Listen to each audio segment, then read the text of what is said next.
Привет, друзья! Вот и новый день. У меня еще 3 дня до отпуска. И работать я буду до последней минуты. К нам привезли интересную C650 GT. Послушайте звук.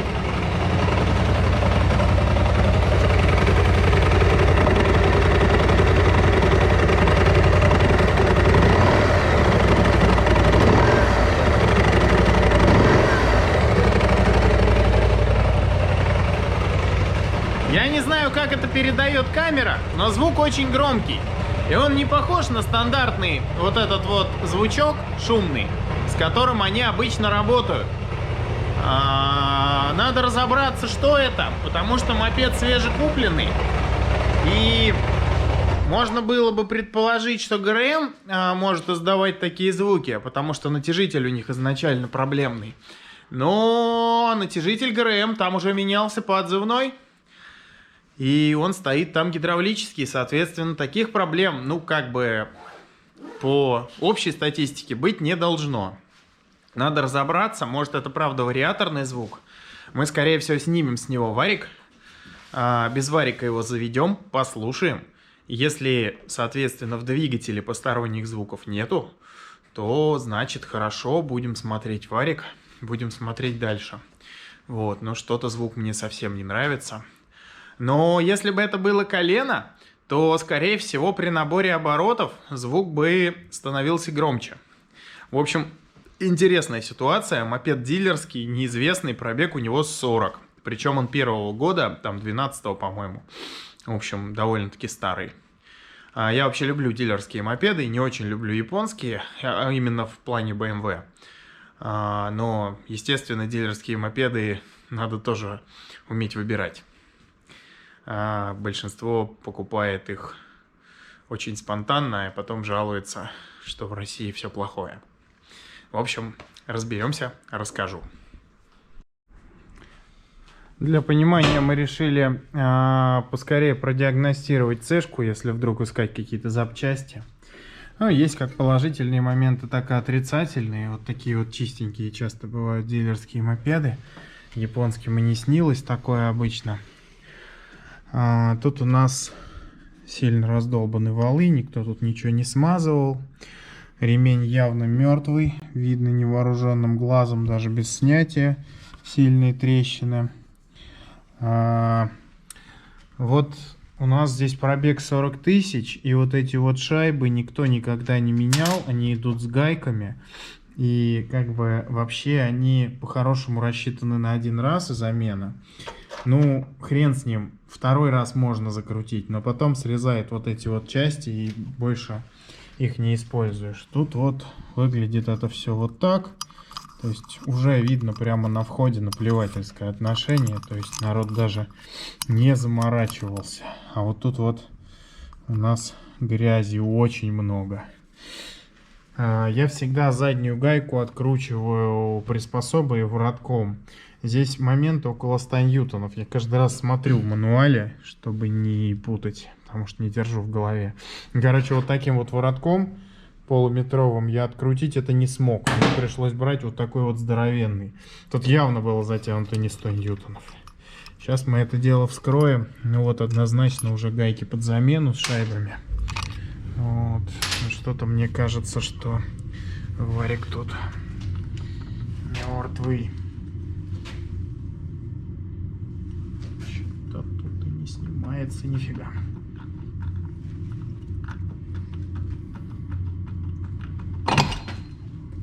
Есть контакт. Какая-то проблема со шлицами на валу. Тут что-то, видимо, пытались неправильно собрать. На краю есть забоина. Да, и на вот этой задней пластине проблема со шлицами. Ее пытались не по шлицам собрать. Так бывает, когда пытаются, ну, плохо раздвигают ремень и не обращают на это внимания. Это очень плохо. Она в итоге, конечно, встала на место. Какие-то шлицы тут еще остались, но это прям беда. У нас один раз 1,5 месяца стоял мопед, пока мы пластину из Германии ждали. Из-за того, что человек полез туда сам и не по шлицам ее силой туда притянул. Грузики, ну такие, ну могут походить в принципе. Зато смазочки тут щедро, она прямо мимо начала выдавливаться. Вопрос только зачем? Блин, а вот это, чтобы нормально разобрать, надо дорабатывать. Сейчас я смазку с втулки вытру, чтобы ремень снять. Конечно, он мертвый, но просто хотя бы так, для порядка. Втулка с вала не снимается просто так. Так, сцепление. Сцепление. Тут кто-то, похоже, тоже что-то мазал, а может и нет. Какая-то промасленная грязь порисованная. Ну, с ремнем тут у нас все вообще понятно. Это даже не обсуждается. Колокол сцепления. Ну, по крайней мере, на вид не имеет страшных повреждений, хотя подранный. Не очень уже поверхность. Колодки сцепления, ну, скорее всего, еще походят. А щеки надо найти что-нибудь ровненькое. Ну, вообще щеки тоже выглядят нормально. Ну, как нормально? Выработка здесь я бы померил. Больше миллиметра точно. Конечно, не очень хорошо. Все это в любом случае надо как следует чистить, доставать втулку, смотреть все люфты. Вот, и запускать его без варика. Слушать звуки. О, вот это мне не очень не нравится. Следы смазки. Какие-то очень нездоровые. Их здесь вообще быть не должно. Ну что ж, будем смотреть.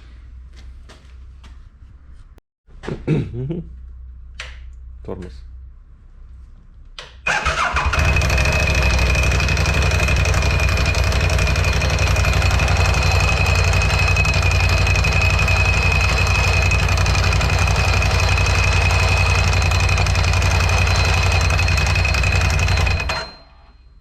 Немного сняли фасочку. Все сразу снялось.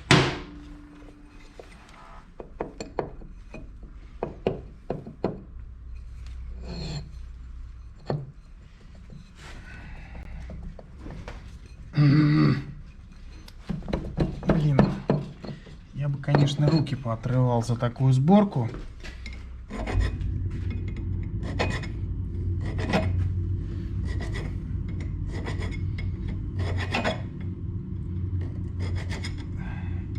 В душе я надеюсь, что это делали хотя бы не дилеры.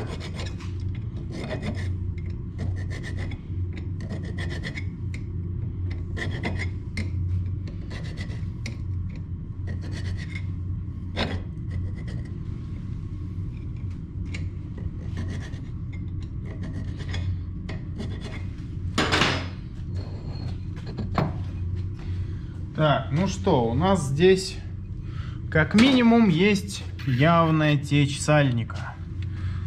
Прямо-таки нехорошая. Люфта какого-то критичного вроде бы нету. Пробуем запустить, дать прогреться и послушать. Пускай он поработает.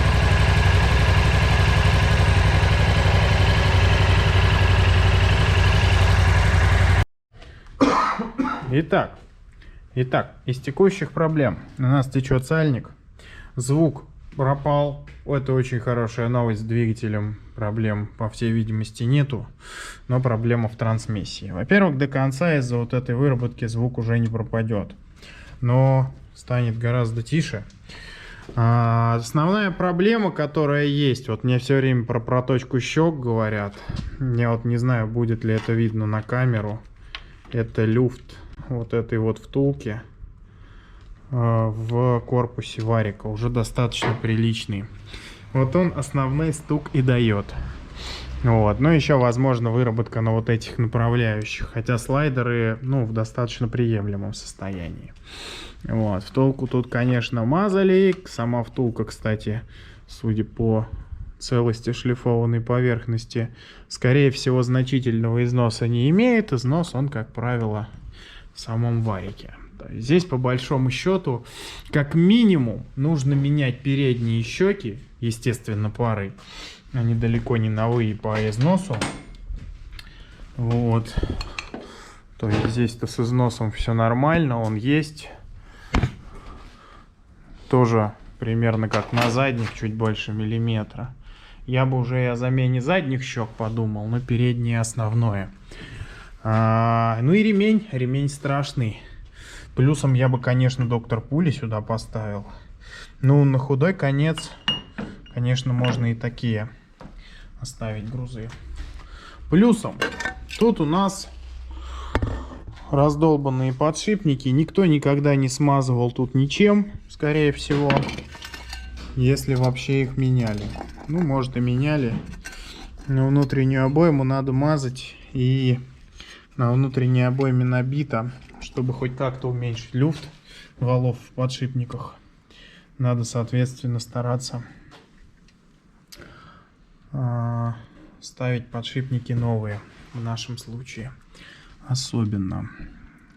В общем, какие-то такие расклады. Будем проценивать новые щеки, оценивать возможность их достать. И, собственно, заказывать и собирать. И сальник тоже у нас в наличии, его нету. Будем смотреть. Вот, ну, вроде вал не люфтит, просто сальник устал. Перед тем, как отправиться на поиски запчастей, на проценку и так далее, я решил снять воздушный фильтр. Я очень часто это делаю. Потому что, как правило, он очень многое может сказать о том, как технику обслуживали, как к ней относились. Фильтр здесь не менялся как минимум последние 1020. Он довольно-таки забитый сильно. Стоит оригинал, но оригинал 2018 года выпуска начала. То есть ему 5 лет. Явно тут не парились особо. И... Конечно, я все время говорю, что проблема огнегерметичности впускного тракта на цешках, она преувеличена. Но это как раз тот мопед, который имеет эту проблему в достаточно нехорошей стадии. То есть здесь у нас даже кто-то что-то пытался краешки лепить. Вот. А здесь у нас реально есть расхождение шва. И все это дело у нас в масле. Вот. Тут... Продолжаем диагностику цешки. У нас здесь масло цвета кофе с молоком. По какой причине, пока не знаю. Как минимум его нужно менять. Полез смотреть натяжение цепи. Здесь стоит еще башмак первого номера, пробег 40 тысяч. Уже давненько пора бы поставить второго, подтянуть цепь. Вот, по номиналу должен второй проканать. Еще пока, хотя многие к этому пробегу уже о третьем думают. Вот так вот выглядит башмак натяжителя номер 2. Он немножко подтягивает цепь. Их существует 3 номера, после 3-го номера замена цепи. Соответственно, надо будет посмотреть. Ну, может быть, конечно, через сапун надавило, если он очень много ездил по воде. Вот, может быть, сальник. Сейчас еще колесо на люфт пошатаем. У них бывает довольно часто люфт колеса. Вот, пока по поиску запчастей продвинулись не очень, но ожидаем. Ожидаем. Вот как-то так.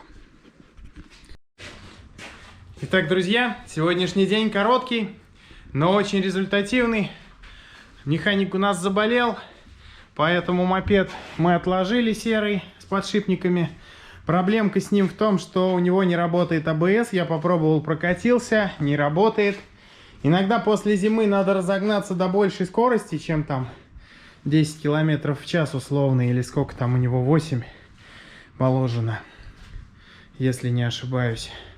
Вот, но я разогнался до 70, толку никакого. В общем-то, датчик АБС не выжил. Скорее всего, будем его менять. Продиагностировали цешку. Тут еще масло у нас. Кофе с молоком. Надо менять натяжитель, подтягивать цепь. Есть люфт заднего колеса. В общем, полный набор. Отправили мы мопед в Белоруссию сейчас, который белорусский, который у нас был с переборкой всего мопеда. Очень я доволен, что этот долгострой удалось завершить. Еще нам тут сломали C1, я об этом расскажу. Наверное, завтра постараюсь на выставке. Короче, произошел казус, но мне удалось своим ходом вчера добраться на нем.